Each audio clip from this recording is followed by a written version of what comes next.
Selamat pagi, Assalamualaikum, Shalom, Om Swastiastu, Namo Buddhaya, Salam Kebajikan. Yang saya hormati Bu Vija Khairi sebagai dosen pembimbing kami di mata kuliah LBP.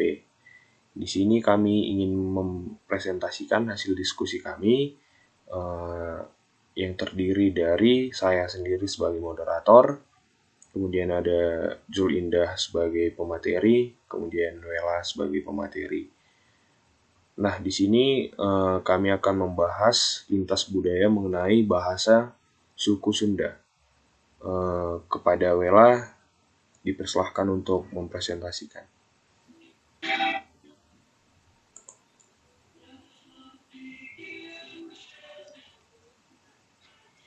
Suku Sunda. Suku Sunda adalah kelompok etnis yang berasal dari bagian barat Pulau Jawa, Indonesia, dengan istilah Tatar, Pasundan yang mencakup wilayah administrasi Provinsi Jawa Barat, Banten, Jakarta, Lampung, dan wilayah Barat Jawa Tengah atau Banyumasan. Orang Sunda tersebar di berbagai wilayah Indonesia dengan Provinsi Banten dan Jawa Barat sebagai wilayah utamanya. Jati diri yang mempersatukan orang Sunda adalah bahasanya dan budayanya.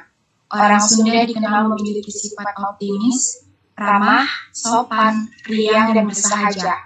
Faktanya, suku Sunda adalah suku dan kerajaan sangat besar dan tidak pernah kalah oleh suku manapun. Pada tahun 1998, suku Sunda berjumlah kurang lebih 33 juta jiwa. Belum ada pemisahan dengan suku Sunda Banten pada masa itu. Kebanyakan dari mereka hidup di Jawa Barat dan sekitar 3 juta jiwa hidup di provinsi lain. Dari antara mereka, penduduk kota mencapai 34,51%, suatu jumlah yang cukup berarti yang dapat dijangkau dengan berbagai media. Yang kedua, bahasa Sunda. Bahasa Sunda dituturkan oleh sekitar 27 juta orang dan merupakan bahasa dengan penutur terbanyak kedua di Indonesia setelah bahasa Jawa. Sesuai dengan sejarah kebudayaannya, bahasa Sunda dituturkan di Provinsi Banten, khususnya di kawasan selatan provinsi tersebut. Sebagian besar wilayah Jawa Barat, kecuali kawasan Pantura yang merupakan daerah tujuan urbanisasi, di mana penutur bahasa ini semakin berkurang dan melebar hingga batas Kali Pemali atau Cipamali di wilayah Brebes, Jawa Tengah. Dialek bahasa Sunda atau bahasa Wewengkon, bahasa Sunda beragam, mulai dari dialek Sunda Banten hingga dialek Sunda Jawa Tengahan yang mulai tercampur bahasa Jawa. Para pakar bahasa biasanya membedakan 6 dialek yang berbeda. Dialek-dialek ini adalah yang pertama ada dialek barat, kedua dialek utara, ketiga dialek selatan, yang keempat ada dialek tengah timur, selanjutnya dialek timur laut, dan yang terakhir dialek tenggar. Dialek barat dipertuturkan di daerah Banten Selatan. Dialek utara mencakup daerah suatu daerah Sunda Utara termasuk kota Bogor dan beberapa bagian Pantura. Lalu dialek selatan adalah dialek Priangan yang mencakup kota Bandung dan sekitarnya. Sementara itu, dialek tengah timur adalah dialek di sekitar Majalengka. Dialek timur tengah adalah dialek di sekitar Kuningan. Dialek ini juga dipertuturkan di beberapa bagian Brebes, Jawa Tengah. Dan akhirnya dialek Tenggara adalah dialek sekitar Ciamis. Sejarah dan penyebaran. Bahasa Sunda terutama dipertuturkan di sebelah barat Pulau Jawa, di daerah yang dijuluki Tatar Sunda. Namun demikian, bahasa Sunda juga dipertuturkan di bagian Jawa Barat Tengah, di bagian barat Jawa Tengah, khususnya di Kabupaten Brebes dan Cilacap. Seiring mobilisasi warga suku Sunda, penutur bahasa ini kian menyebar, misalnya di Lampung, di Jambi, Riau, dan Kalimantan Selatan banyak sekali warga Sunda yang menetap di daerah barat tersebut. Selanjutnya saya kembalikan kepada Joy. Terima kasih untuk pemaparan dari materi Wela. Selanjutnya kita masuk ke fonologi saat ini Sunda sudah ditulis dengan abjad Latin dengan sangat fonetis. Ada 5 suara vokal murni, yaitu A, E, I, O, U, 2 vokal netral seperti E, pepet, dan EU, dan tidak ada diftong fonem. Konsonannya ditulis dengan huruf E, B, T, D, K, G, C, Z, W, L, R, dan Y. Nah, konsonan lainnya yang hasilnya muncul dari bahasa Indonesia diubah menjadi konsonan utama F, P, V, P, S, Y, S, SH, SZ, Z, dan KHH.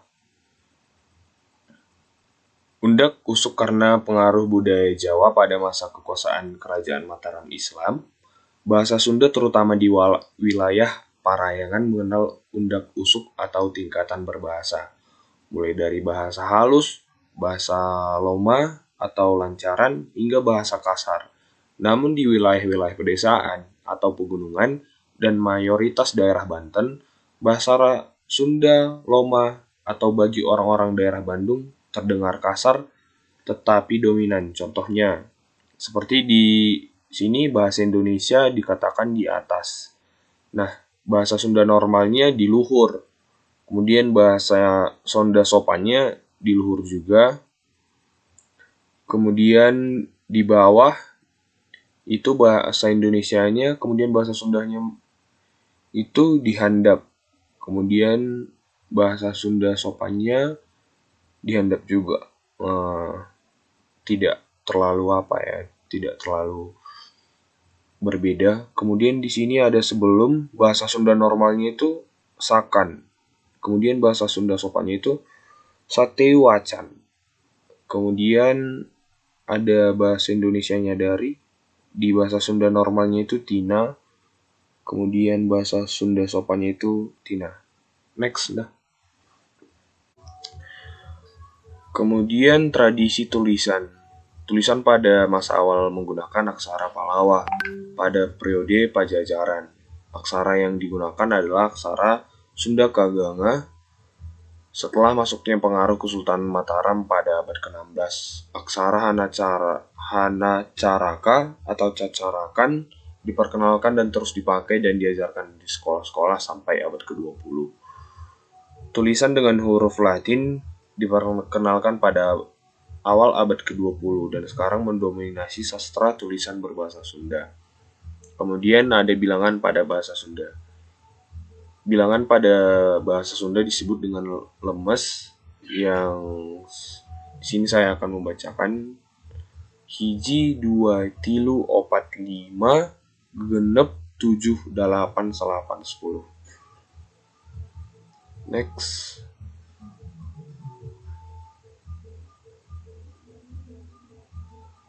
Kemudian untuk sejarah akan dibacakan oleh Julinda. Baik, terima kasih atas waktu dan kesempatan yang diberikan kepada saya. Di sini saya akan memaparkan materi yang sejarah penggunaan bahasa Sunda. Bahasa Sunda merupakan bahasa yang diciptakan dan digunakan oleh orang Sunda dalam komunikasi kehidupan mereka. Tidak diketahui kapan bahasa ini lahir, tetapi dari bukti tertulis yang merupakan keterangan tertua, berbentuk prasasti berasal dari abad ke-14. Prasasti itu ditemukan di Kawali Ciamis dan ditulis pada batu alam dengan menggunakan aksara dan bahasa Sunda atau kuno. Diperkirakan prasasti ini ada beberapa buah dan dibuat pada masa pemerintahan Prabu Niskala Wastu Kancana pada tahun 1397 sampai dengan 1475. Bukti penggunaan bahasa Sunda secara tertulis banyak dijumpai dalam bentuk naskah yang ditulis pada daun atau lontar nau kelapa nipah yang berasal dari zaman abad ke-15 sampai dengan 18. Karena lebih mudah cara menulisnya, naskah lebih panjang daripada prasasti, sehingga perbendaharaan katanya lebih banyak dan struktur bahasanya pun lebih jelas. Contoh bahasa Sunda yang ditulis pada naskah adalah sebagai berikut. Berbentuk prosa pada Kropa 630 berjudul Sanghyang Siksa Kandang Karisan tahun 1518. Jaga ring hees tambah tundu, nginum tuak tambah hanaan, nyatu tombo ponyo, ula urung kajong jonan, yak ngeku maring kumentu. Yang artinya, hendaknya kita tidur sekedar penghilang kantuk, minum tuak sekedar penghilang haus, makan sekedar penghilang lapar, janganlah berlebih-lebihan. Ingatlah bila suatu saat kita tidak memiliki apa-apa. Dengan diajarkannya di sekolah-sekolah dan menjadi bahasa komunikasi antar etnis dalam pergaulan masyarakat, bahasa Melayu juga merasuk dan mempengaruhi bahasa Sunda.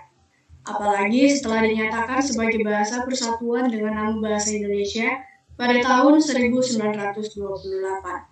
Sejak tahun 1920-an sudah ada keluhan dari para ahli dan pemerhati bahasa Sunda bahwa telah terjadi bahasa Sunda Kemalayan, yaitu bahasa Sunda bercampur bahasa Melayu. Sejak tahun 1950-an, pemakaian bahasa Sunda telah bercampur dengan bahasa Indonesia, terutama oleh orang-orang Sunda yang menetap di kota-kota besar, seperti Jakarta dan Bandung. Banyak orang Sunda yang tinggal di kota-kota telah meninggalkan pemakaian bahasa Sunda dalam kehidupan sehari-hari di rumah mereka. Baik, demikian saja pemaparan saya. Selanjutnya saya kembalikan kepada moderator. Terima kasih. Terima kasih kepada Julinda yang telah memaparkan materinya, dan terima kasih juga kepada Wela yang telah memaparkan materinya. Jadi kesimpulan untuk presentasi hari ini mengenai bahasa suku Sunda, yaitu setiap suku, setiap daerah mempunyai bahasa dan karakteristik bahasanya masing-masing. Jadi tergantung bagaimana kita memahami dan ingin mempelajari serta menghargai keberadaan bahasa itu sebagai salah satu budaya yang kita miliki. Jadi sekian presentasi dari kami. Jika ada kesalahan dalam pengucapan kata, kami mohon maaf. Sekian dan terima kasih.